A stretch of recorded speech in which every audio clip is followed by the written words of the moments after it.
Okay, once again, we're at the Hamptons International Film Festival, the 27th.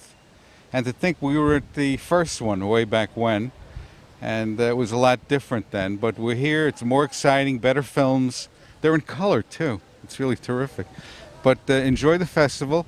HamptonsFilmFest.org for information about tickets, showings, and everything else.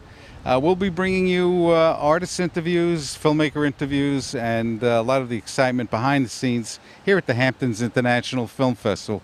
Please join us.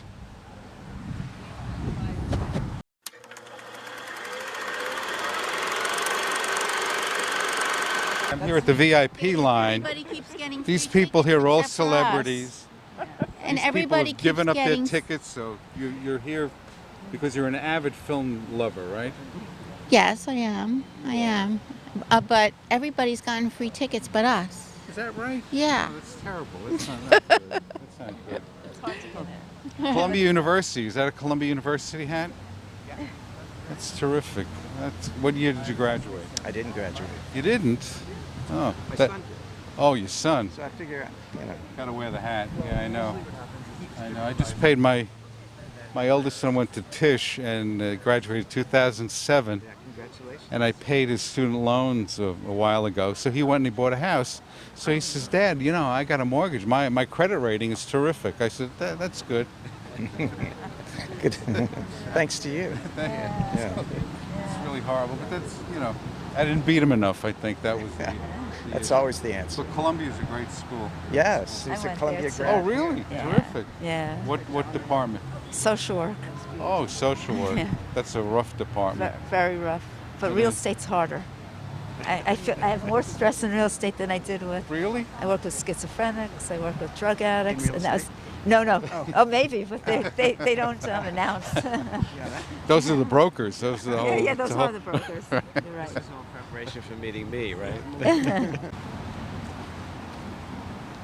So, you have white shoes on. You have a lot of shoes, guts. I know. I tell you. And I'm like not matching, so No, you this look is like great. You look terrific. I'm clashing totally. Are you an artist? No, I'm not. Okay. I'm not an Everybody artist. in, Sorry. but just so you know, the tickets are $28, cash or credit. You'll be going straight to the box office and then straight on in. So we're Great. just waiting on the go, and then we'll let you know. Thank you. So it looks good from what I see. yeah, it looks that's very good. Yes. Terrific. There's plenty of space on the upper floors. Oh, you know. good. Oh, yeah. Great. The only thing, just watch out for John Wilkes' booth. He's up there. Oh, okay. He's in I right will. behind you. He sneaks around. I will. So you are making a movie with. Yeah, just Baldwin's finished brother. shooting. Yeah, Billy, and Michael. The name of the Madsen. movie is? South of Hope Street. It's a female director named Jane Spencer. And where was it shot? All over Switzerland, Zurich and the Maloja Valley by St. Moritz at the Maloja Palace Hotel. So Switzerland is film friendly, right? Very. They have great tax advantages, and the crew was nice. We had a lot of the local crew, people from there locally, and everyone's great, happy to have work, and it was a very international film with both American actors, European actors, and African actors. That's terrific. Yes, That's thank you. terrific. Well, it looks like you had a lot of fun doing it. you Yeah, know? I had a great time. So would you do another movie with Billy Baldwin? Absolutely. That's It was a pleasure to work with. Yeah, the whole family's terrific. Amazing Very people. good. And They it's are. incredible what Alec's doing for the film community, the arts community here. And thank you, Alec. We love you in the Hamptons. You're awesome. He is. And He's hilarious, gorgeous, my Yes, God. he is. Both of them make a great team. They have great kids, Yeah. and they're really community minded, which Exactly. is, it's really needed nowadays. We don't have the support of any other venue, but it's great. Well, thanks for being here. Yeah, Really enjoy it. I'm here in the Hampton spirit. And when is the movie going to be released? Well, now we're in the stages of editing, so that's very exciting. Okay. Yeah, Patricia Rommel, who edited The Lives of Others, has agreed to Oh come yeah! on board. Wow, terrific. Yeah, it's a Well, female-produced film, female director Jane Spencer, and I'm very excited. Get in there because you're Thank lucky you. to I get hope in. to get it in next year's festival. Very good. All right, ladies, you're going to go in there now? Yeah. Very Yeah. good. All right. All right. Stand in line for this in this cold weather. I know. Don't they know you're a filmmaker? I know. I don't get Accomplishment. special privilege. Who would? Solana, Yes. how are things going with you? Well, this first film I saw, Hearts and Bones, is really good. It's kind of like a documentary in style. It's very painful, but beautifully done. It's about conflict, war, and killings. Reflects what's happening today. Lana is, everyone knows, an accomplished filmmaker who's going to go in there and see a film. Now I'm going to see Artists' Wives. Yes. So, yeah, I'll see what happens. Bye-bye.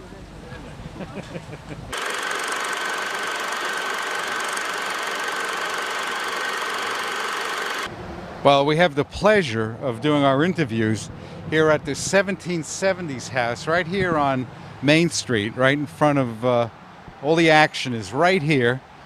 Great place for dinner, great place to stay. 1770s house. Just check them out on their website, and if you're in East Hampton, it's a place to be.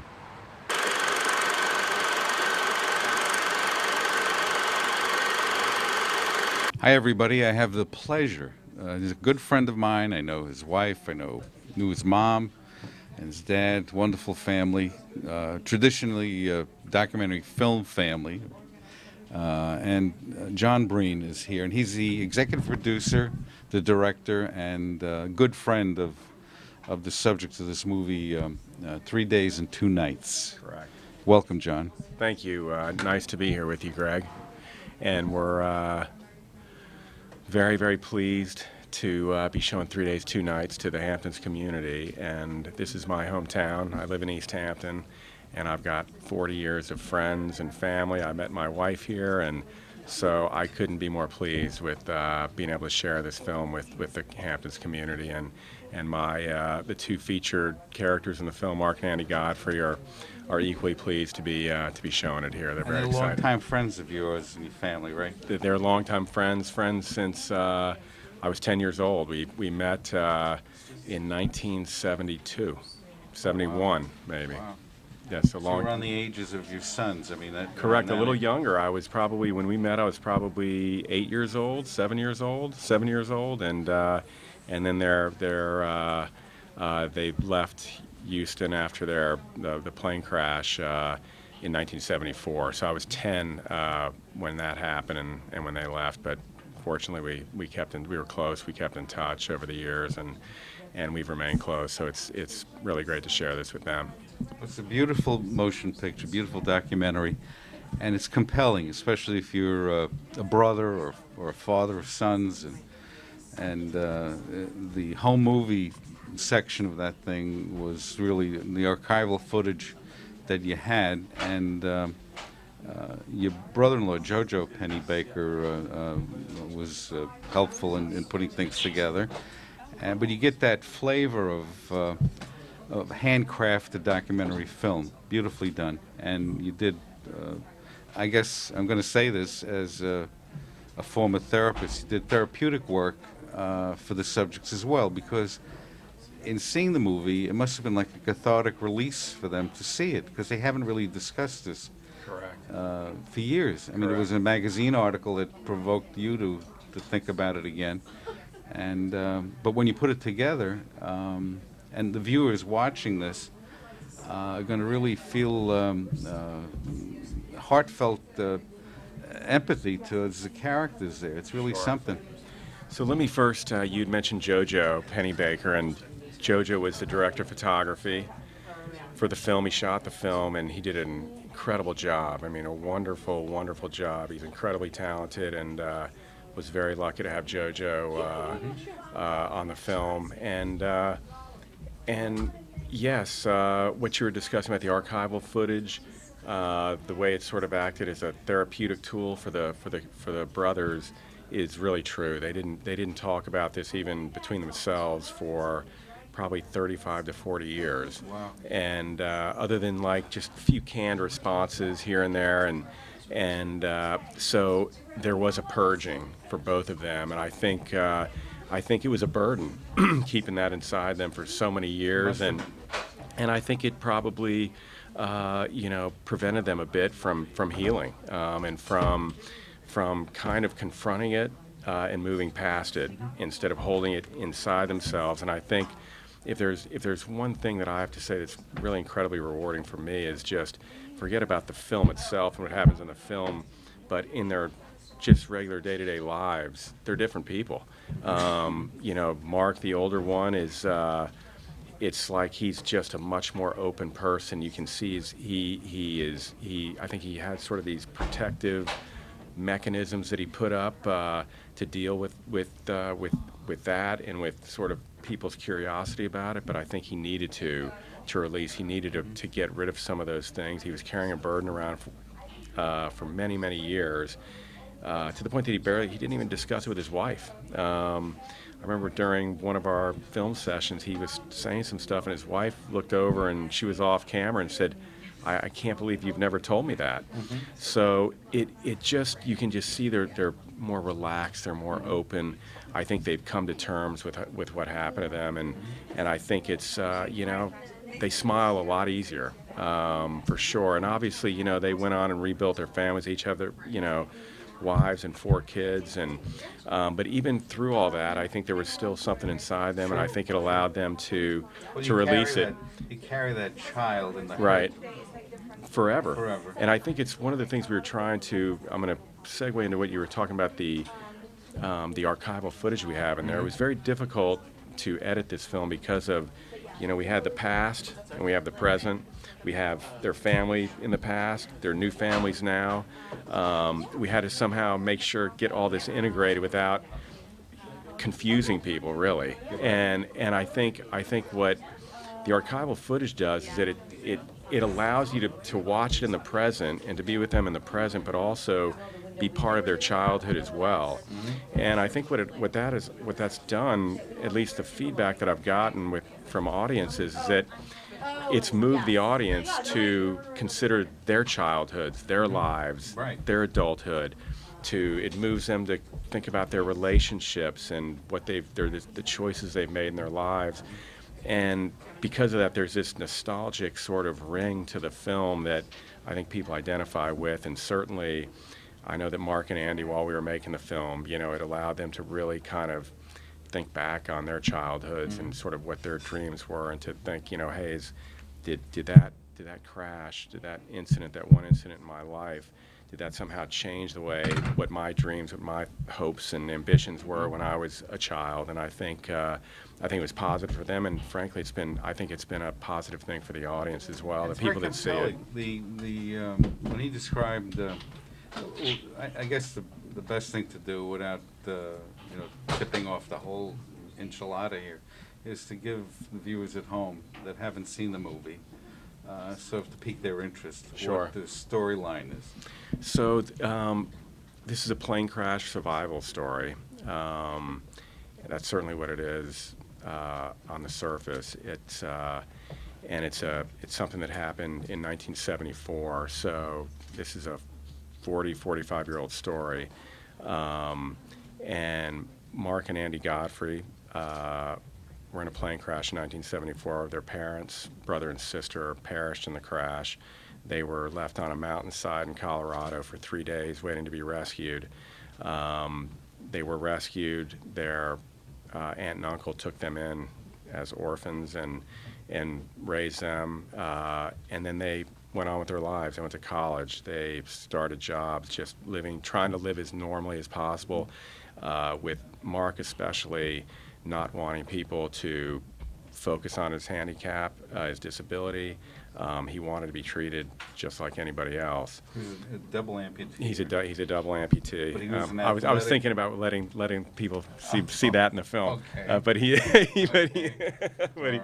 Yes, he is. He's a double amputee, and he was an excellent athlete prior to this, prior to the crash, and so he had stuff taken from him for sure, in addition to his parents and just his ability to live the life that he thought he was going to live. But anyway, so it goes on from there, and it discusses how the film goes through how they finally decided to confront this monster that was in the closet for so many years, and also delves into their relationship, and the two brothers' relationship, and how they've sort of dealt with this and dealt with each other. If it wasn't for each other, they would have never survived. But definitely not. Mark would not have survived. Andy was the 8-year-old. He was he was able to move around the fuselage, and at one point considered going for help, but he jumped in the snow and it sank into, up to his chest. But Mark was pinned under a chair the entire 3 days. So, A lot of blood loss, a lot of... yeah. So and yes, and so with their family around them as well. It's remarkable that they remembered what the mother said. Yes. Stick with the plane. Right, stay right. together. Sure. Stay alert. The food, whatever was there. Try to Sure. spread it out. Like she, and know that advice ringing in their ears must Right. have been, especially the older child, to protect his brother. Well, it was the younger child who was protecting the older brother, and they talk about that in the film as well, because Mark was pinned. He couldn't move. So if he didn't have Andy there to give him snacks, they had peanuts and Cokes, and I think at one point they probably opened some alcohol and drank that for warmth. But he certainly would not have made it. Mark would not have made it without his younger Remarkable. brother. And it's interesting that Andy, the 8-year-old, is the one who, of all the people on the plane, was the one who was able to save a life. Right. And What did your sons think when they saw this? There's two brothers, and watching you crafted the movie. What do they think of this whole thing? I mean, the youngsters, and they Sure. probably, Well, it was interesting because it's been a 5-year process, and so at a certain point, my boys were the exact age of the two boys that were in that plane, and I was looking at my 11-year-old and my 9-year-old and saying, could they have survived in that plane on a mountainside? And you think about it, and you're like, well, your survival instincts kick in, but you still can't believe that an 11-year-old and an 8-year-old were out on the mountain in freezing cold weather, and and dealing with the circumstances around them. That I think when I looked at my children at that time, I just thought, oh my goodness, it's the pain and the horribleness of it, just the thought of them being out there, I think, kind of, it's a shock. It's a shock. It's very sobering when you think about it. It really is. And obviously, though, for them, in the lesson, the message is, just appreciate every day, number one. Number two, don't hold those things in. The old idea of men having to be strong, silent types and don't ever show your emotions and fears or anxieties, that's not the way to go. No. And so those are, it's okay to show emotion, to show fear, to show vulnerability, because often, as this film demonstrates, that's the best way to get to your healing period.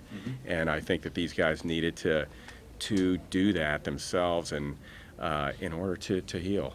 Well, it's a remarkable motion picture. We highly recommend it.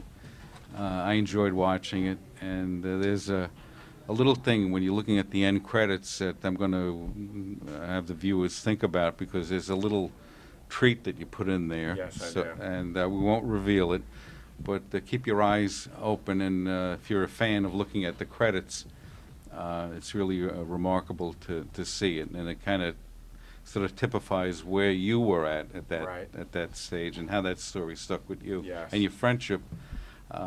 So they never went back to Texas. Did they live in Texas? They never moved back to Texas. They moved to Colorado, and then they went to college, and they lived in Providence for a while. And then they both moved back to They both ended up in Colorado. Andy's in Aspen, and Mark is in Denver. I don't think they feared going back to Texas, but what I do think is that, as Mark described it, he said he didn't want to go back and be pitied. He didn't. Everybody would have known him. Everybody would have known his story, and he would have been treated that way. And in Denver, he was able to be somewhat anonymous. People didn't know his family's story, but in Houston, it would have been, he would have been, pigeonholed. He was the survivor, the plane crash survivor who lost his legs, and he didn't want that. Wow, that's But the feeling in Houston from the community that we grew up in is they all remember it. They all care greatly and deeply for those two boys that lost their parents and their brother and sister that day. because, you know, that the Godfrey family was a big family, lots of friends, and for a lot of people that lived in that community that knew them, it was sort of, there was a little bit of loss of innocence, you know, and Sure. a lot of kids that were, you know, 14, you know, 8 years old to 15 years old, kind of went through this whole thing with them. It must have been very traumatizing. Oh, it was incredible. For most kids say that was the first time friends of mine, people in our community, they experienced death and saw their parents cry. You know, they'd never seen their parents cry.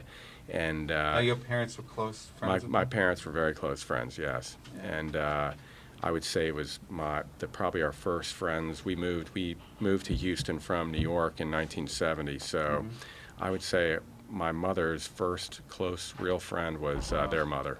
Wow. And your mom and father were two remarkable people as well. They were Thank you. Really nice. I'm pretty sure you're going to make a documentary about them one of these days. I would like to. That would be great. That'd But be yes. great.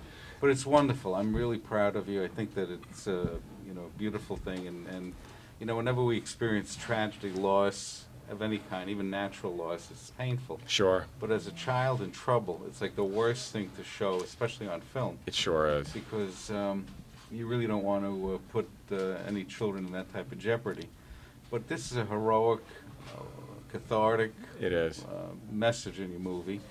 And I'm very proud of you and the whole Thank you. team. I think it's really great. And we highly recommend it. Go out and see 3 days and 2 nights. It's Films of Long Island, because he's a Long Island product, and we're very proud of you. Thank you very John. much, Greg. Thank you I very much. appreciate that. Thank you. Thank you.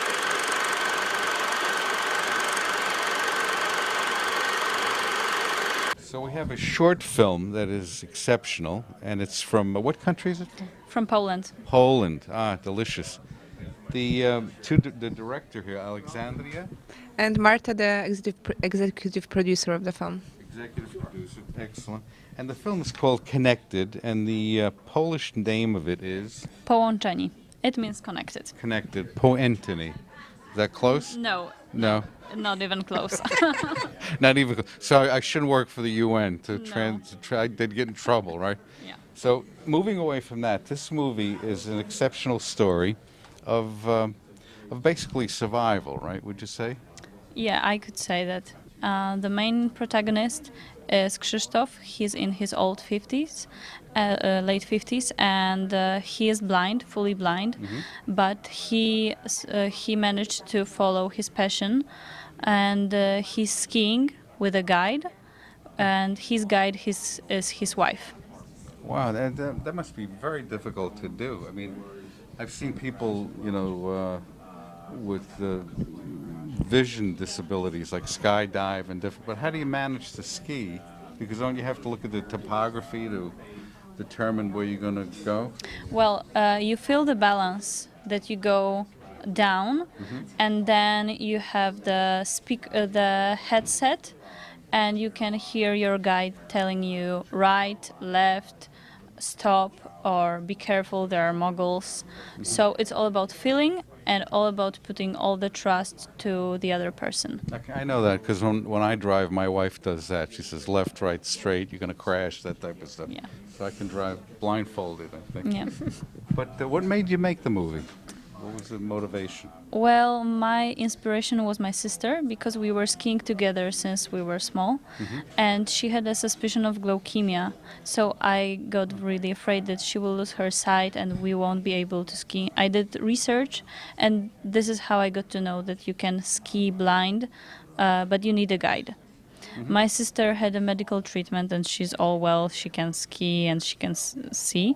But I was already inspired, and I thought it's a great metaphor of love and trust, and that you can make a short documentary of it. And how did you two get together? We met just before our studies in film school, and we did all the shorts within the studies together. And this is Aleksandra's diploma film, and now we graduated already. What And school? Lodz Film School in Poland. Very nice. It's this, famous film school where Polanski was studying and this stuff. Roman And- Polanski. Yeah. Yeah, and we finished the studies already, and we're developing now the full-length documentary together in the company and I work with. Excellent. And it was shot digitally or on film? It was shot digitally because I think it would be too hard to shoot on a film in the mountains. It was even if we were shooting digital on a small camera, Blackmagic Pocket, it was still very difficult because conditions were harsh. It Any was GoPro cold and- footage? No GoPro footage. I have to ask because we have a thing on our station called Outside Television, and they do surfing and snowboarding and mountain climbing, all with GoPro stuff, and it's become like the. Yeah, we wanted to make it more artistic and independent. We did some tests with GoPros, but Yeah, there's a lot of limitations yet, Yeah. so it's really Yeah. something. And your project, I mean, you're going to collaborate on a future project, Yes. both of you. Yeah. It's a great team. Beautiful movie. We highly recommend it. It's really a lovely thing, lovely story. It shows, you can see the compassion in what you have. Your lens captured that whole thing, which was really beautiful to see. And go see it. It's called Connected. Yeah. And for our Polish friends out there, the Polish name of Connected is Połączeni. Okay, go home and practice that. But here in East Hampton, go to see Connected, and it's well worth it. And if you get a chance, meet the filmmakers because they're really wonderful, and it's terrific. You're a credit to the film school. It's really a great thing. You did a great job. And for the viewers at home, if they want to get in touch with you or write to you, do you have a website? We have a Facebook profile. You just have to write "Connected," and the first page it's ours. Yeah. That's great. So Connected to Facebook is Connected, which is Yeah, good. Very exactly. good. Let's I stay tell connected. That's good. I'm pretty sure that Zuckerberg is probably going to pay you a lot of money to release that. I hope so. Terrific. Well, and distribution is open. You're open for distribution. Yes, exactly.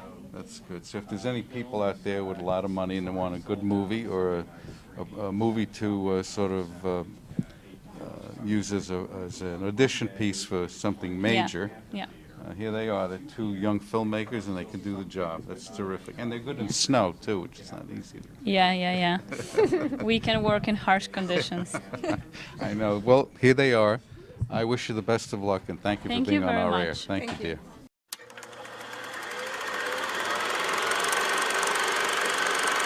Well, we're honored to have the best of Doreen B. And we have a wonderful woman here who is the director, right? Yes, I'm the director of the movie. I'm Anke Blondet. Anke. And Anke is from the Netherlands? No, you're from No, Belgium. I'm from Belgium. Belgium. And what brings you to this wonderful movie? How did you get involved with this movie?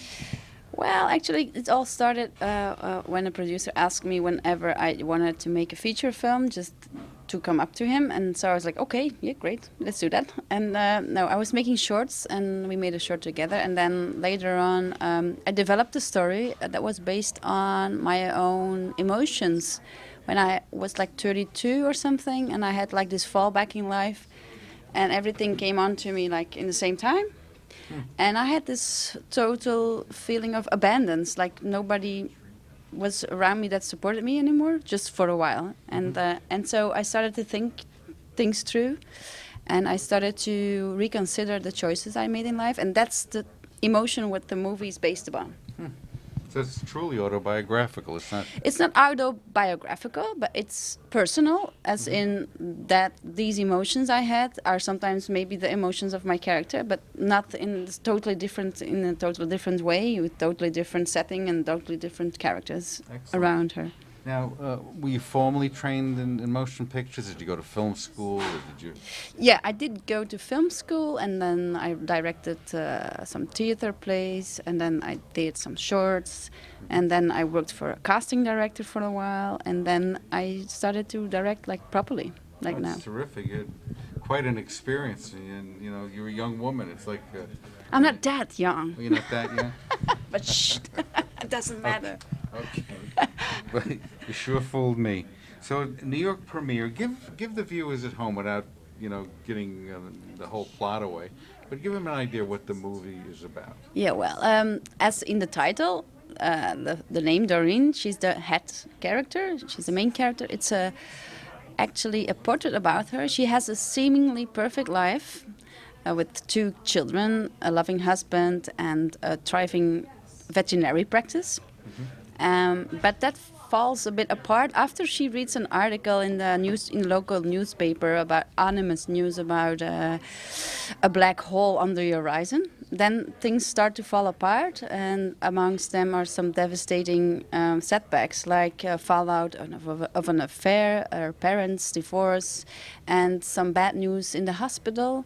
And so she has to reconsider the choices she had made in her life, and it's sort of a portrait of an identity crisis, and it's a woman's attempt to sort of let go of the coping mechanisms that defined her life for so long. And sometimes in life we anchor ourselves to things that we think are eternal, that they. Yeah.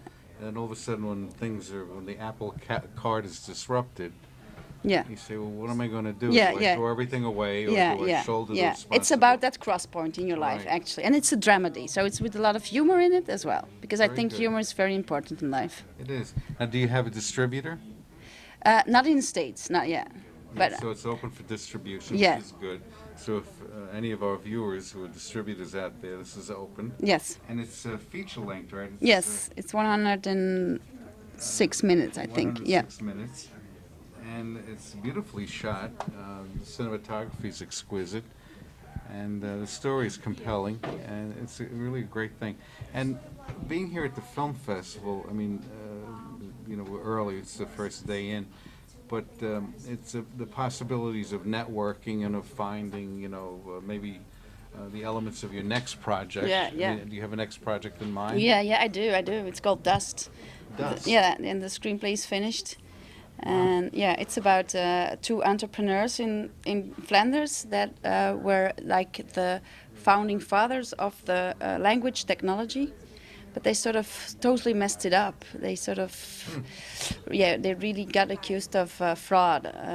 And it's really a Flemish story, and it's about the downfall of successful people. Oh, that's something. That's compelling. And it's based on a true characters, or no, it's not. No, the characters are not true, but the story is based on a true story. By means that we had this company in Flanders, and they had like a fallout of their total system. Unbelievable. Yeah. And so it went from the heights all the way down to the depths in short order. Yeah, but it's very interesting because I didn't wrote it. The screenwriter Angela Thijsens wrote it. We're still on it, funding and everything, so it's not but hopefully we're gonna shoot it in 2021. Unbelievable. That's terrific. So the best of Dorien B. Yeah. Is right here, New York premiere. We highly recommend it. And the director here, Anke Bloden. No, Anke Blondet. Blondet. Yeah. Anke Blondet. So never learn Flemish or... Anke is actually. Anke. Anke. Anke. Yeah. Anke Blondet. Blondet. Yeah. Okay, very good. So I learned to speak the language via the matchbook covers. It says learn this. You can speak Flemish, you can speak Belgian. Yeah. So I didn't do well. Can you tell me something? No, not in really. Dutch, no? Close cover before bunker, striking. No, I bunked my head. Bunker is like... I should have quit then. That it's would like, have been good. That's bunker. So the screening for the rest of the week, it's going to be on the 11th, 1 p.m. East Hampton Cinema 4, and on the 12th at East Hampton Cinema 2. Yeah. So you'll have 2, and you'll be there. Yeah, I'm actually now there's a screening going on, so I'm going back for the Q&A, and tomorrow at 10:45. So if you want to meet the filmmaker, Q&A, she's a dynamo when it comes to Q&A. Yeah, so, I am. You are. No question is too difficult. No. Including math questions. Yeah, you can ask me anything. So except inappropriate questions. No inappropriate questions, none. But the movie, The Best of Dorien B., Go see it. It's well worth your effort to go take a look at this beautiful movie. Thank Thank you. you. So if people want to get in touch with you, to contact you, if they're film distributors, or they want to see a clip of the motion picture or know what you're up to, you have a website or a Facebook? Yes, we both have like Facebook, the best of Dorien B, and as well an Instagram account, or you can contact me personally on my account, Anke Blondet. That's it. It's well worth it. Get in touch with her.